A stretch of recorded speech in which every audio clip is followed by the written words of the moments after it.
কাতারে হাজির হয়েছি, এটি আমাদের কোনো আবেগের বিষয় ছিল না।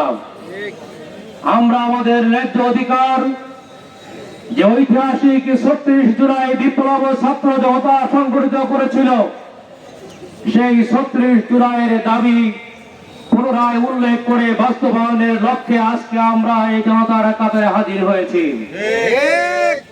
আমরা পরিষ্কার বলতে চাই, সেদিন যদি ছাত্র অভ্যুত্থান না হতো, তাহলে আজকের পার্লামেন্টে মাননীয় প্রধানমন্ত্রী তারেক রহমানের কোন অস্তিত্ব থাকতো না,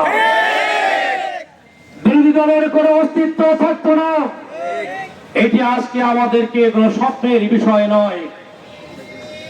সেদিন 2024-এর 5ই আগস্ট ছাত্র জনতার বিপ্লবের মাধ্যমে বুক চাটিয়ে আবু সাঈদরা যখন গুলির পরে গুলি খেয়ে রক্তাক্ত অবস্থায় মাটিতে লুটিয়ে পড়েছিল, জীবন দেওয়ার মাধ্যমেই নতুন করে আজকের এই স্বাধীন বাংলাদেশ আমরা লক্ষ্য করতে পারছি।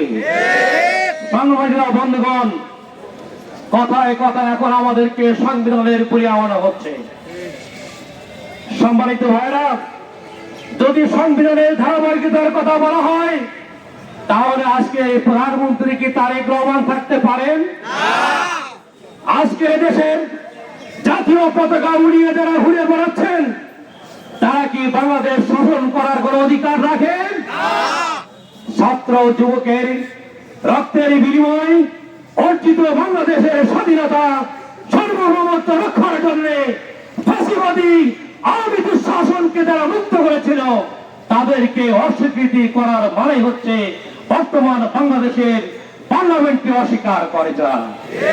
সম্মানিত ভাই এবং বন্ধুগণ, আমরা পরিষ্কার বলতে চাই, আজকের যে গণরায় গণভোটের কথা বলা হচ্ছে, জুলাই সনদের কথা বলা হচ্ছে, জুলাই সনদ মানে হচ্ছে আবার কোন স্বৈরা শাসকের জন্মগ্রহণ বাংলাদেশে না করা। জুলাই সনদ বাস্তবায়ন মানে হচ্ছে আবার নতুন করে কোন আয়না ঘরের সৃষ্টি না হওয়া। জুলাই সনদ বাস্তবায়ন মানে হচ্ছে আর কোন স্বৈরা শাসক শেখ হাসিনার জন্ম আবার বাংলাদেশে না হওয়া। আমার তরুণ মেধাবী সন্তানেরা আবার যেন কাউকে অন্যায় ভাবে নির্মম ভাবে গুলি করা না হয়, ক্রসফায়ার দেওয়া না হয়, তার জন্য এই জুলাই গণরায় বাস্তবায়ন করা, জুলাই সনদ বাস্তবায়ন করা। আর জুলাই সনদ বাস্তবায়ন হলে আর কখনোর জন্য দিনের ভোট রাতে করতে পারবে না।